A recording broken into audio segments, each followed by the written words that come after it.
Taylor Adams smeigtuko tiltas. Ištrauka.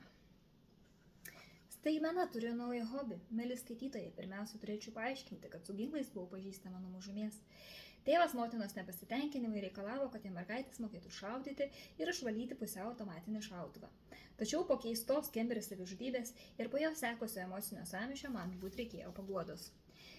Bet jiems tą paguodą suteikė Jėzus, man jie suteikė šaudimas. Polio jį stačia galva. Pardaviau televizorių, išleidau $900 pistoletų Beretta PX4 Storm. Mintinai išmokau naudojimo instrukciją, žiūrėjau mokomosius YouTube filmukus. Įsigijau narystę vietinėje uždaroje šaudykloje, kur moteris šiokiadieniai šaudo nemokamai, o vaikyti, kiek aš naudojusi iš to pasiūlymu.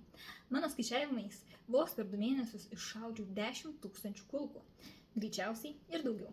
Prie įėjimo po 50 centų gali nusipirkti popierinių taikiklių su gerėplomis zombiais, kartelių banditas, laikančias didžiakrūtės įkaites ir nelaimė Jar Jar Binksų. Tačiau mano mėgstamiausias yra 52 kaladė. Pavadinimas puikiai nuseko esmę, tai lapas su 52 kortom. Prisegu jį prie laikiklio ir nustatau 7 metrų atstumą. Į 17 šovinių apkabą sustumiu 15 ir tada sistemingai varau po 5 šūvius į vieną kortą, iš kairės į dešinę. Viena apkaba, 3 kortos. Per dieną 260 šūvių ir kiekvieną šiokiadienį nauja kaladė.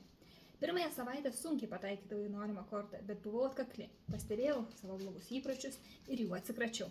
Varpiau tos popiergalius nuo pirmadienio iki penktadienio, iš kairės į dešinę po 5 kulkas į kortą, po 3 kortas su viena apkaba. Trečią savaitę išdidžiai pastebėjau, kad mano šūviai sudaro nedidesnį nei greipfruto dydžio apskritimą, o 9 savaitę mano šūvis gludės beveik visada liesdavosi kraštais, tarsi nušiurę suvarpyto popieriaus dobiliukai. Ir tai tikros kulkos.